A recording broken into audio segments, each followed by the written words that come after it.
Wow, this is a good perspective in the chapel. Yeah. As Dave mentioned when we started, my name is Amy, and I am a member of the board of directors here for the Wayfarers Chapel. I play the role right now as the secretary. I've learned so much from the opportunity. I come from Michigan, so 2 times a year I get to travel out here to be part of the California experience and the Wayfarers beauty. So thank you for the invitation to speak today. When I was first asked about speaking, whoever directed the question to me used the word preach. And I have to say that my body kind of recoiled at this word. I'm not a trained minister.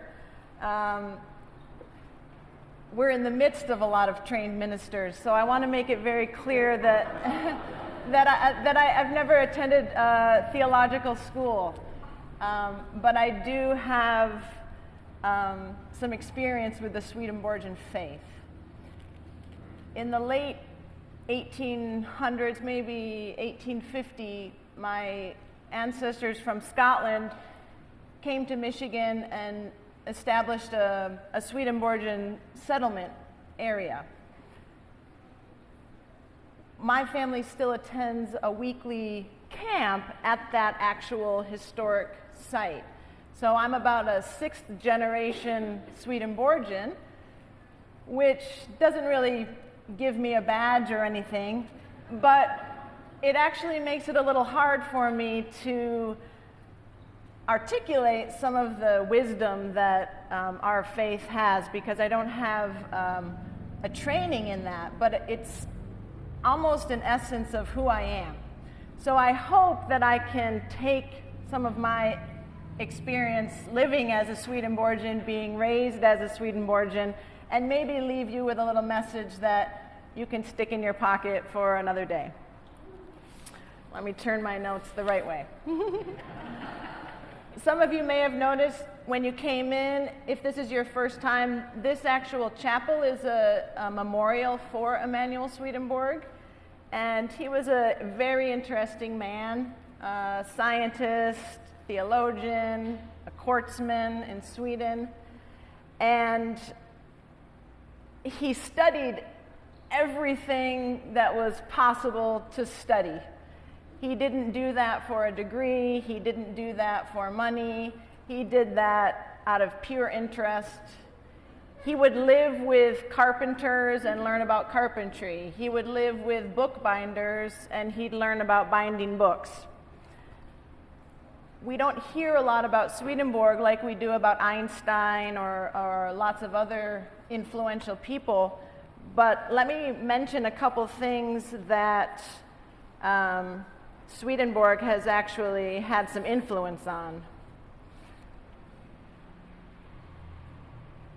We know what an airplane is, and Swedenborg had some beginning ideas of a flying machine, and you can actually find that in maybe the Smithsonian Institute.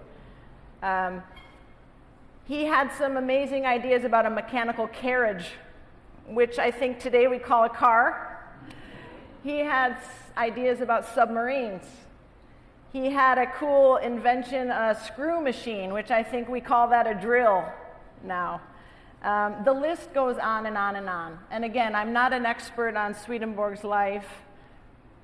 The internet is a great resource. Swedenborg Foundation is publishes a lot of really amazing books that can blow your mind. So I always thought I related a little bit with this man because I too love to study new things just for the sake of studying them.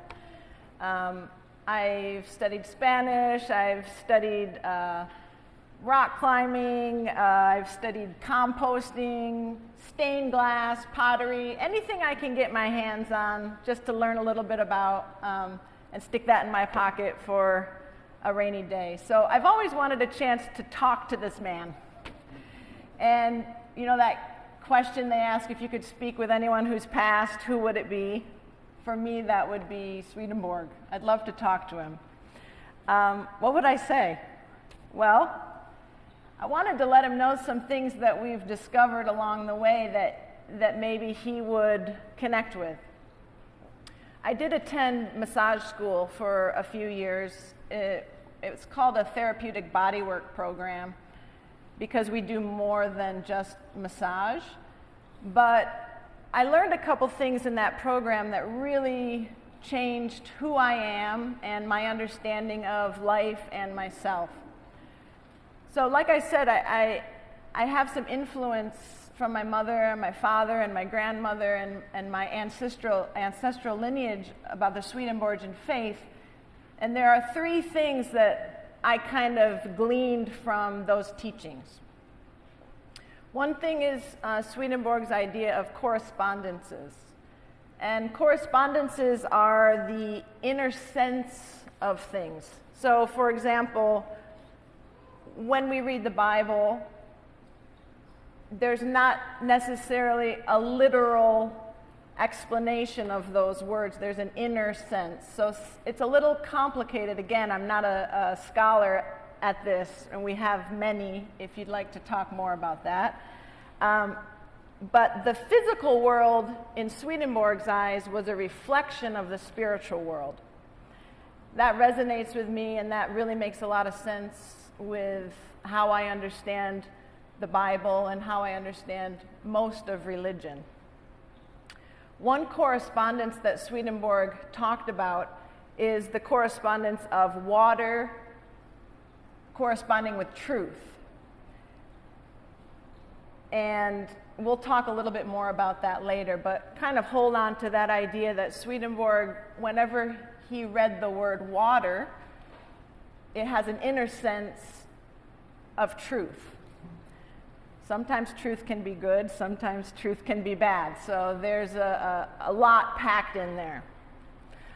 A second little token that I've gathered from Swedenborgianism is the idea of regeneration.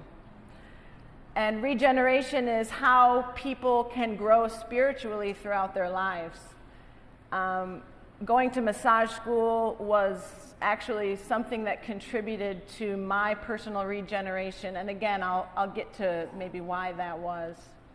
The third thing that I connect with Swedenborgianism are the idea of remains. Remains are things that we carry with us from our childhood, maybe from our teachings from our family, maybe Bible study teachings, maybe Sunday school. And this is also something that I'm able to really visualize in my own life. What are my personal remains? You could hear some of the readings. There's a focus on water. And when I look back at my life, my experience with water is very influential. I grew up in Michigan, and we have a lot of coastline. I always visited my grandmother on Lake Huron. My mom and dad now live there, and they're listening, so hello. And so a couple of remains that I have that I'd like to share with you. One, when I was a young girl at this summer camp that my family always attends, in one of my Sunday school classes, one of our camp elders, her name is Joyce Feckety, if anyone happens to know her, she had us washing each other's feet. And so as a young child, I thought, oh, this is interesting. And I can remember that feeling, that experience, like it were yesterday. And that's probably more than 30 years ago now. What she was telling us comes from John 13, verse 10. Those who have had a bath need only to wash their feet. Their whole body is clean. So I remembered that. I've remembered that my whole life. Another remain that has to do with water that I carry deep, close to my heart.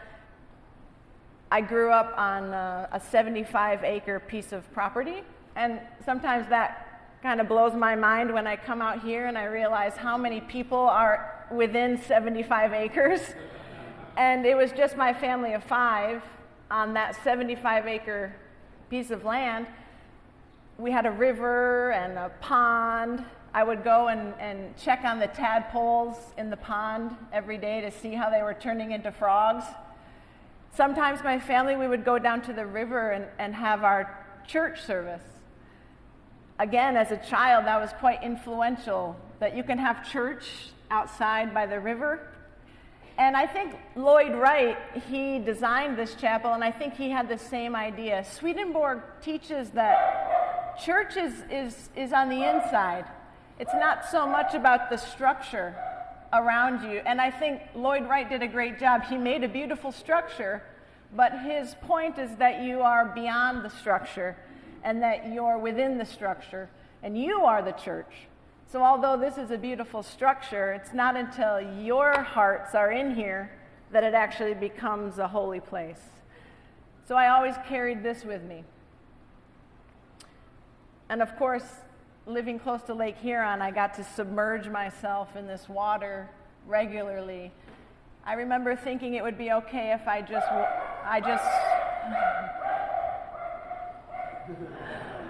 if I just washed myself to to lake. It's fresh water.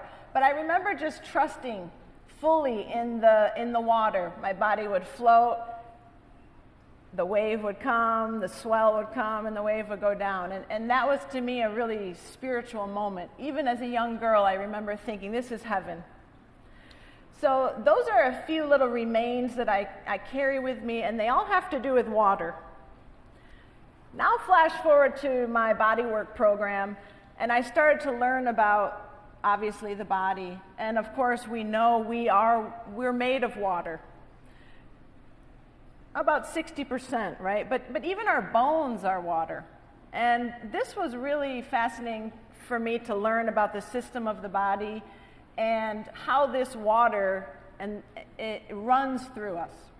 We're not really taught this. We're told that we're about 60% water, but what does that mean? If you have the internet when you go home, I suggest that you look up a close-up image of fascia. And if anyone has studied the body, you know that fascia is actually our largest organ in the body. It's all the connective tissue. There's a little video clip that I saw, and I can't unsee this.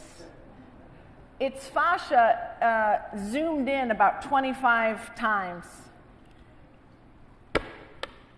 Wow. You can actually see how the water is moving through your body in this image. So I noticed that. Then we went on to learn about craniosacral therapy. And so we open our textbook, and craniosacral therapy, it's a light pressure technique. It's a wonderful technique if your body is holding on to something emotional from the past that may have done some damage, or maybe a physical accident in the past. Craniosacral therapy is something to look into if you're looking to heal some of that. But anyway, we open the textbook and we start reading the first paragraph. Guess who discovered the system of cerebral spinal fluid in the body? Swedenborg.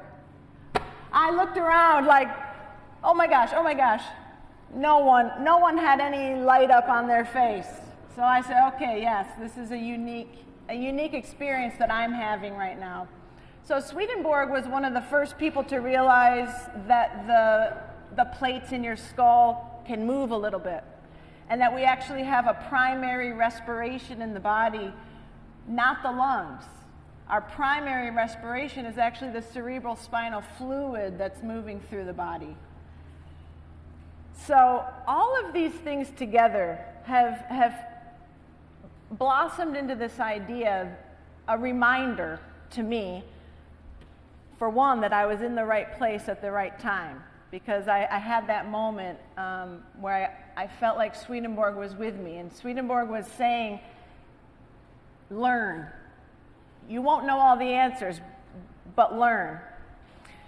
So my point today is that we need to acknowledge that we are water.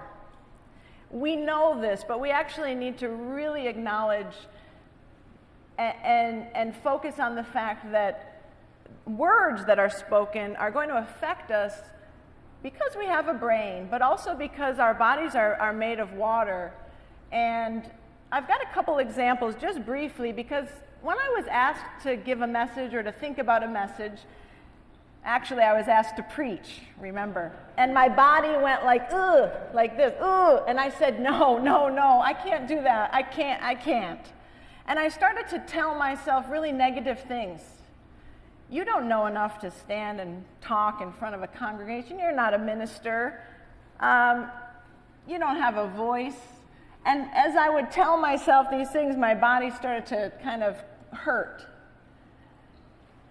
And I would talk to some people, and they would say kind things. My family's very supportive. You do have a voice. You do have ideas.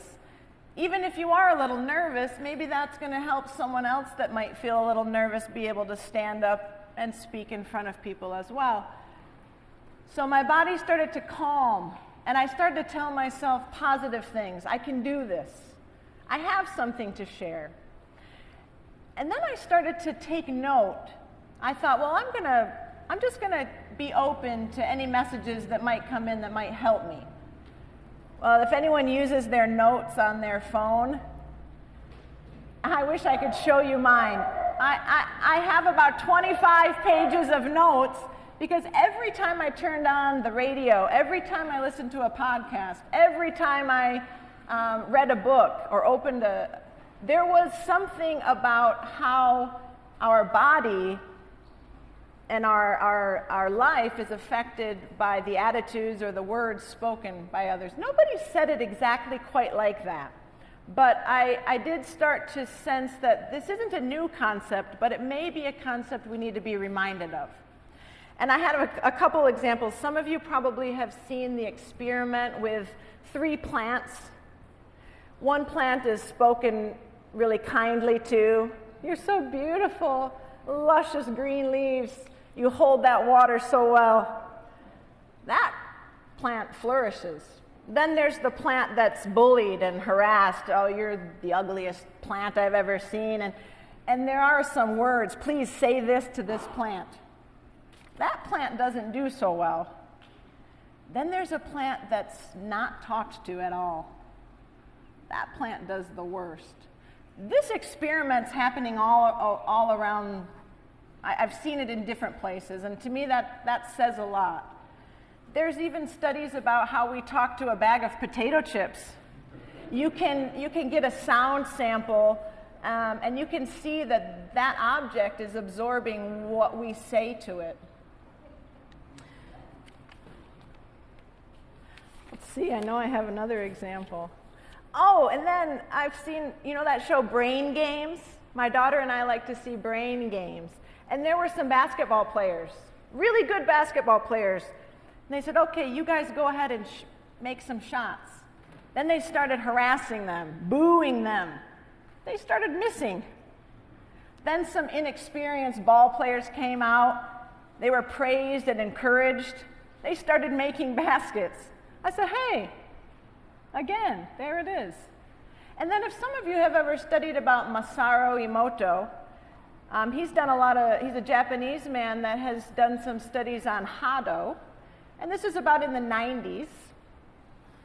And Hado is, to give you a little definition, in Japanese this means wave or move. And more specifically, it's defined as the intrinsic vibrational pattern at the atomic level in all matter. It's the smallest unit of energy. It's the energy of human consciousness. So what Emoto did was capture images, and Reverend Dave put an image. It looked like a snowflake. If some of you got was that the E-News? He read my mind, and he included one of Emoto's pictures. So basically, Emoto, he would crystallize water droplets that have been spoken to in different ways or exposed to different music, and he would capture in the image that the water that was spoken to kindly created a perfectly symmetrical snowflake crystal. The water that was spoken to harshly or insulted it had kind of an asymmetrical look to it. And again, you've got to see this with your own eyes to really understand that. But the internet is amazing, and please afterwards check that out. So all of this together, and actually Emoto currently he's working on a project to heal the large bodies of water on the earth with this same concept that if we give thanks and praise to the water, we create a better shape, and therefore we create a healthier atmosphere, both inside our bodies, all of that water, to the space right around me that's full of water, to the plants over here that are full of water, to the sky that's full of water, to the oceans and the lakes that are full of water. To me, this is very profound. And like Mr. Rogers, he quoted one time, "I like to think deeply about simple things." And that's kind of like this. To me, we think of water as a pretty simple thing, but we could get really profound and really deep in this. So I want to leave you with the idea that words affect water, and we are water. Words can actually change the physical shape of our body in the positive and in the negative. We need to look at how we talk to ourselves. When I started to tell myself I can do this, I can explain some of my ideas, I can put into words some of these simple yet deep ideas, I started to physically feel better. Swedenborg says in True Christianity that it takes an actual movement of the will that urges us to action when we speak to ourselves. So it's actually more challenging to speak to ourselves. When we speak to others, this is a lower level thought in Swedenborg's idea. So it starts with how we talk to ourselves. I see this as my understanding of God as well. When we speak to ourselves kindly, we're in the presence of God. When we speak to ourselves in a harmful way, we experience a little bit of what Swedenborg might say that was what hell would feel like. If you've ever been insulted, it's the only thing you can think about. That's how I imagine hell might be, or the space. You can't see anything outside of yourself. That's a pretty terrible place to be. When we can speak kindly to ourselves, we start to see others in a more positive light. We're not perfect, but we've got to keep trying. And the more that we know is right, the more we act in a loving way, the easier it gets. And the more we want to be good. So be kind. Your words shape yourself, and they shape the tissues and the essence of those around you. And to quote the last verse of our next hymn, little deeds of kindness, little words of love, make our earth an Eden, like the heaven above. Thank you.